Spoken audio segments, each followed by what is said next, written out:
Assalamualaikum warahmatullahi wabarakatuh.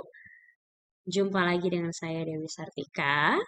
Kali ini kita akan membahas berkaitan dengan runtunan. Jadi kita sudah membahas berkaitan pengantar algoritma dan pemrograman. Kemudian kita juga sudah membahas tipe data dan operator sekaligus notasi-notasi dari algoritma. Nah, kali ini untuk memahami berkaitan runtunan, kita akan mencoba beberapa kasus. Kita notasikan ke dalam notasi algoritma, lalu kita translasikan atau kita terjemahkan ke bahasa pemrograman. Baik, di sini saya ingin mengingatkan ya, beberapa notasi berkaitan dengan pseudocode. Jadi notasi pseudocode itu ada notasi membaca, yaitu read, notasi menulis, yaitu write, dan notasi mengisi, yaitu kita simbolkan dengan arrow, ya. Oke. Kita masuk ke contoh kasus, yaitu kita diminta untuk menampilkan atau mencetakkan Hello World ke layar monitor. Kita akan coba untuk menotasikan kasus berikut ini ke dalam notasi pseudocode. Masih ingat bahwa notasi pseudocode itu terdiri dari 3 bagian, ya. Yang pertama adalah judul, yang kedua adalah deskripsi, dan yang terakhir deklarasi maksud saya, dan yang terakhir adalah deskripsi. Ya, di bagian judul kita menggunakan keyword program. Ya, karena dia tujuannya mencetak Hello World, bisa kita kasih nama program ini adalah program Hello. Lalu kita berikan deskripsi singkat berkaitan dengan algoritma ini ya. Mencetak Hello World ke layar monitor. Kita bisa perjelas juga apakah di sini kita punya masukan atau input ya, tidak ada. Kemudian apakah kita punya keluaran? Ada ya, yaitu berupa string hello world. Oke, bagian judul sudah selesai. Sekarang kita masuk ke bagian deklarasi. Karena di sini kita tidak membutuhkan variabel, maka deklarasinya tidak ada, ya. Selanjutnya, kita masuk ke bagian deskripsi atau algoritmanya, ya. Di sini, karena tujuan kita adalah mencetak, maka kita bisa menggunakan notasi menulis atau mencetak, ya. Kita tuliskan di sini write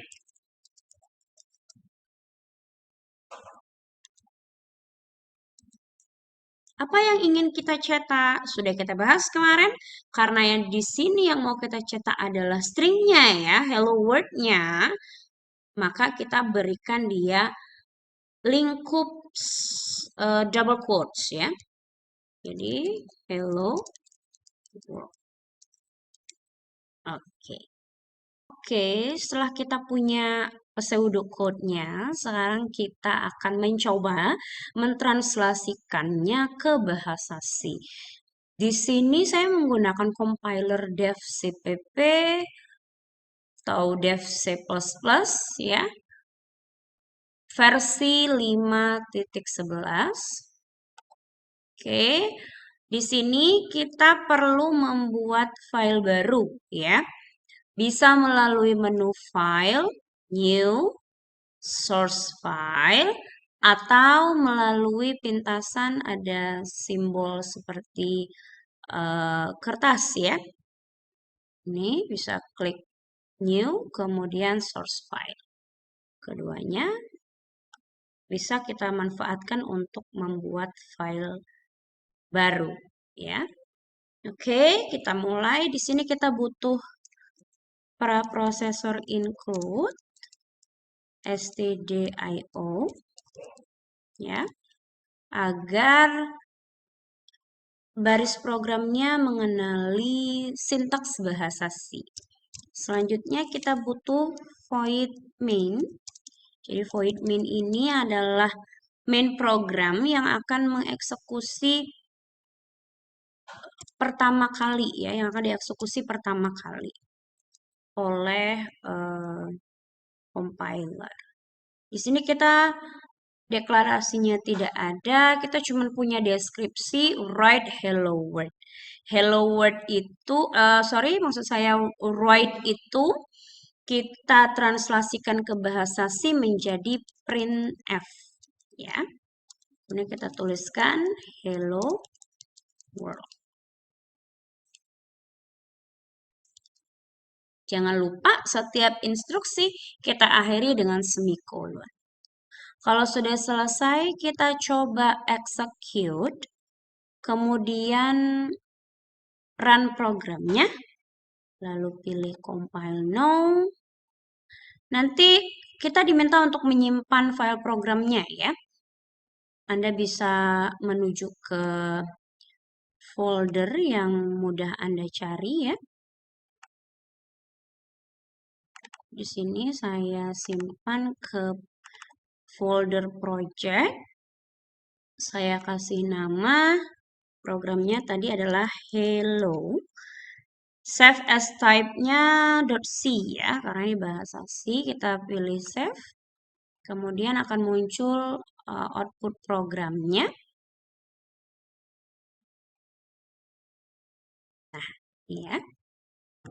Hello world. Oke, selanjutnya kita akan menyelesaikan kasus yaitu menghitung luas persegi di mana sisi dari perseginya sudah kita ketahui yaitu 5 cm misalnya.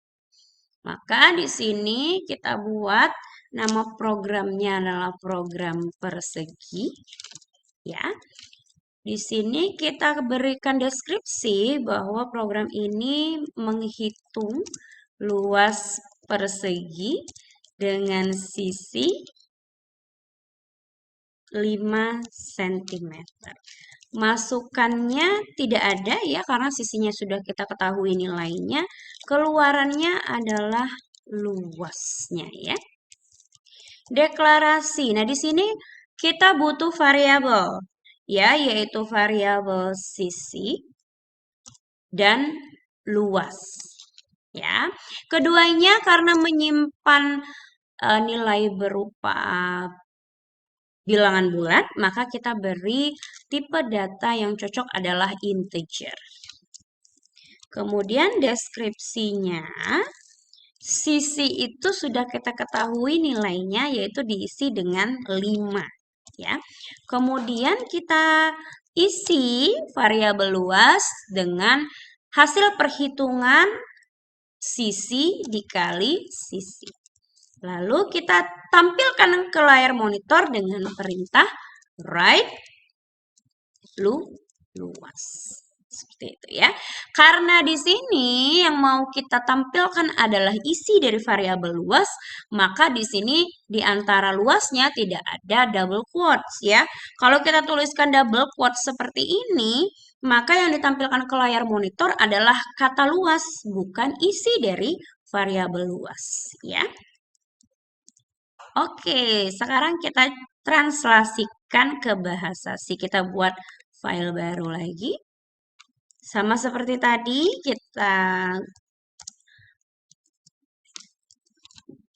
tuliskan dulu preprocessor include stdio.h, kemudian main programnya.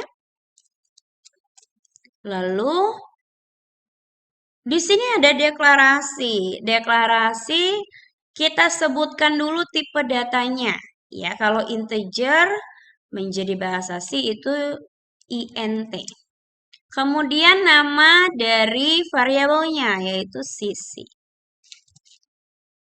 Kemudian kita punya satu variabel lagi yaitu luas ya. Sama juga integer luas. Nah, ini kalau sisi dan luas kita deklarasikan pada baris yang berbeda. Karena tipe datanya sama, kita bisa menjadikan sintaksnya menjadi satu baris ya. Dengan cara memisahkan nama variabelnya dengan koma. Jadi int sisi koma luas semikolon jangan lupa. Nah, ini yang pernah kita bahas ya, bahwa di dalam satu baris belum tentu terdiri dari satu instruksi. Bisa jadi dia terdiri dari beberapa instruksi. Nah, ini contohnya nih. Satu baris terdiri dari dua instruksi, yaitu mendeklarasikan sisi dengan tipe integer dan mendeklarasikan luas dengan tipe integer juga. Oke, lanjut ke instruksi selanjutnya, yaitu mengisi sisi dengan nilai 5. Ya, di situ notasi assignment atau mengisi itu kita gunakan operator assignment-nya yaitu sama dengan 5. Jangan lupa ditutup semikolon. Lalu luas kita isi dengan sisi dikali sisi. Kalau di notasi pseudocode dia cross ya, tapi kalau di sintaks bahasa C dia menjadi asterik. Ya, jangan lupa semikolon. Kemudian right luas, right menjadi printf. Karena di sini yang mau kita tampilkan adalah isi dari variabel luas, maka kita perlu menambahkan format specifier dulu ya.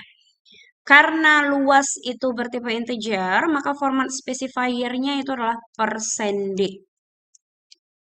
Ya, boleh juga %i. Ya, terus koma luas. Sama seperti tadi kita execute, boleh run, boleh compile and run. Bas, kemudian kita kasih namanya persegi. Source as type-nya, save as type-nya .c, kita pilih save. Oke, ini ya hasilnya ya. 25. Oke. Lalu gimana kalau misalnya sisinya belum diketahui? Ya, melainkan kita memberikan kesempatan kepada user atau pengguna untuk menginputkan sendiri nilai dari variabel sisi. Berarti di sini kita sedikit ubah pseudocode-nya ya, program persegi menghitung luas persegi. Oke, kemudian masukannya adalah sisi ya. Kemudian deklarasinya tetap ya sisi luas bertipe integer. Cuman di sini perintah sisi diisi dengan nilai 5 itu kita ganti menjadi perintah baca variabel sisi.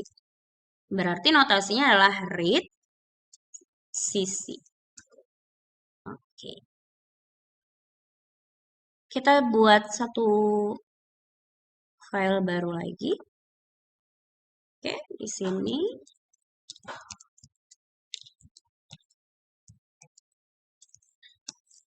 kemudian void main. Oke. Deklarasinya int sisi luas semikolon. Kemudian di sini ada perintah read ya. Read itu kalau kita translasikan menjadi scanf. Jangan lupa kita butuh format specifier di sini karena sisi bertipe integer, berarti format specifier-nya kita bisa gunakan %d atau %i. Sekarang kita coba %i. Nah, karena kita di sini perintah membaca, yang kita akses bukanlah nilai dari variabel sisi, melainkan yang kita akses adalah alamat dari variabel sisi untuk kita isi dengan suatu nilai yang diperoleh dari inputan keyboard. Berarti di sini karena yang diakses adalah alamatnya, maka kita perlu menambahkan simbol ampersand sebelum nama variabel sisi. Jangan lupa ditutup dengan semikolon. Baru kita lakukan perhitungan luas, yaitu sisi dikali sisi. Kemudian yang terakhir kita mau cetakkan hasil perhitungan luas ke layar monitor. Printf persen i. Karena yang mau ditampilkan itu adalah nilainya, maka kita nggak butuh ampersand di perintah printf ya. Cukup kita sebutkan aja nama variabelnya yaitu luas. Kita coba execute run. Kita simpan dengan nama persegi 1.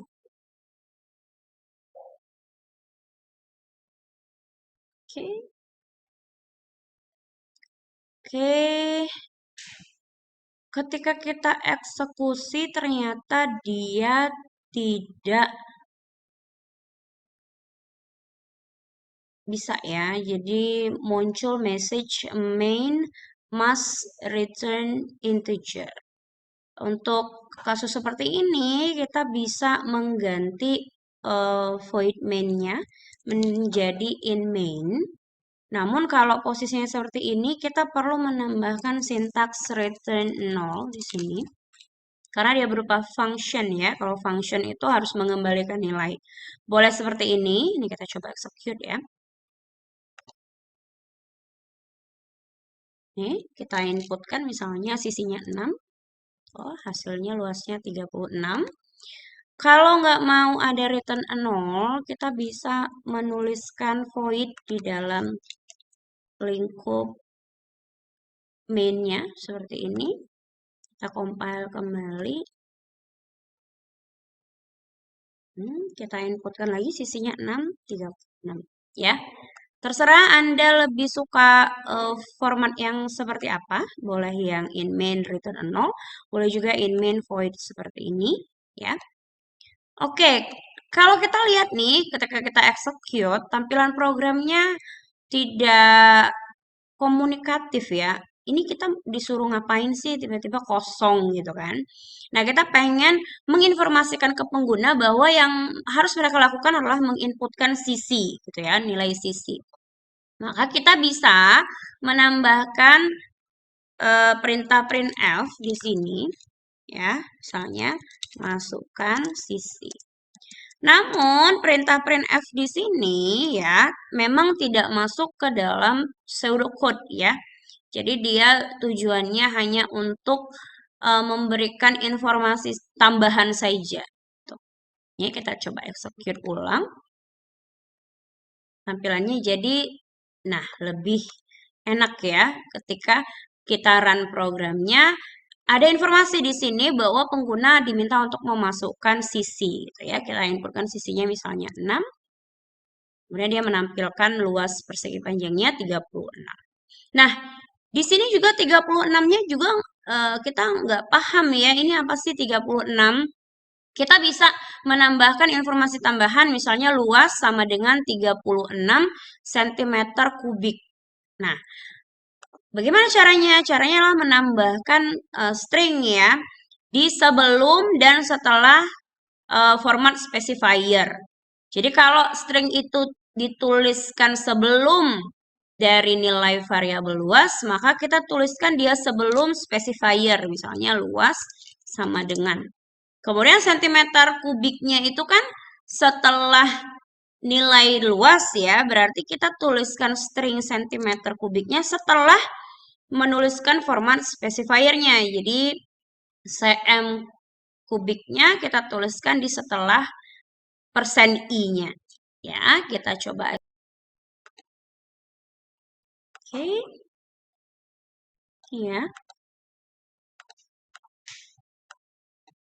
Kita inputkan 6. Nah, luas sama dengan 36 cm kubik. Oke, jadi itu kita sudah mencoba 3 pseudocode kita translasikan ke bahasa C, di mana ketiga pseudocode tersebut adalah contoh dari struktur runtunan.